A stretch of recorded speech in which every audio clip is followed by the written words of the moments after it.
সিঙ্গুর থেকে ফের অনুপ্রবেশ ইস্যুতে সুর সপ্তমে তুললেন প্রধানমন্ত্রী নরেন্দ্র মোদী। সাফ জানিয়ে দিলেন অনুপ্রবেশকারীরাই তৃণমূলের ভোট ব্যাংক। आप याद रखिए, टीएमसी को घुसपैठिए इसलिए पसंद है क्योंकि वो इनके पक्के वोट बैंक है। এরপরই তৃণমূলের বিরুদ্ধে বিস্ফোরক অভিযোগ তোলেন প্রধানমন্ত্রী। সিঙ্গুরের ভরা সভা থেকেই মোদীর বার্তা, অনুপ্রবেশকারীদের অবৈধ নথি তৈরিতে মদত করছে তৃণমূল। टीएमसी ऐसे गिरोहों को संरक्षण देती है जो घुसपैठियों को सुरक्षा देते हैं, उनके लिए फर्जी डॉक्यूमेंट बनाते हैं। তারপরেই মোদীর দাবি, 11 বছর ধরে বর্ডারে ফেন্সিং এর জন্য জমি চেয়ে রাজ্যের দ্বারস্থ হলেও কোনো সুরাহা হয়নি।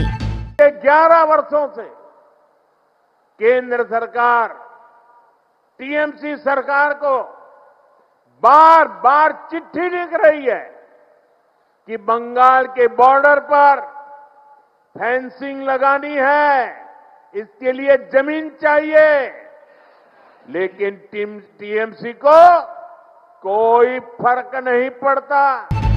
কার্যত মোদী বুঝিয়ে দিয়েছেন, কেন্দ্র চাইলেও রাজ্যের উদাসীনতার কারণেই বঙ্গে অবৈধ অনুপ্রবেশ ঘটেছে।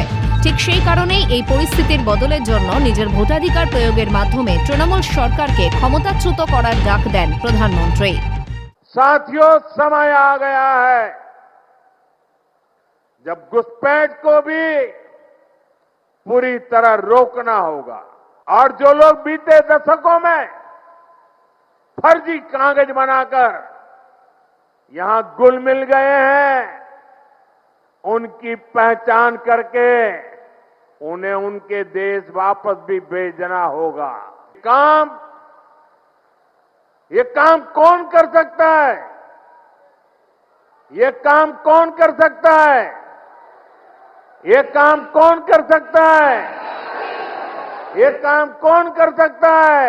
ये काम आपका एक वोट कर सकता है, आपके वोट की ताकत है। এর আগেও অনুপ্রবেশ ইস্যুতে সুর চড়িয়েছেন প্রধানমন্ত্রী, কিন্তু অনুপ্রবেশকারীরাই তৃণমূলের ভোট ব্যাংক। 26 নির্বাচনের আগে প্রধানমন্ত্রীর এই মন্তব্য যে কার্যত ঘৃতাহুতির শামিল, তা বলার অপেক্ষা রাখে না। তবে এই ইস্যুতে জবাব দিতে দেরি করেনি তৃণমূলের সাংসদ পার্থ ভৌমিকের দাবি, নির্বাচন কমিশনকে বলুন 58 লক্ষ বাতিল ভোটারের মধ্যে কতজন অনুপ্রবেশকারী আছে তার তালিকা প্রকাশ্যে আনতে।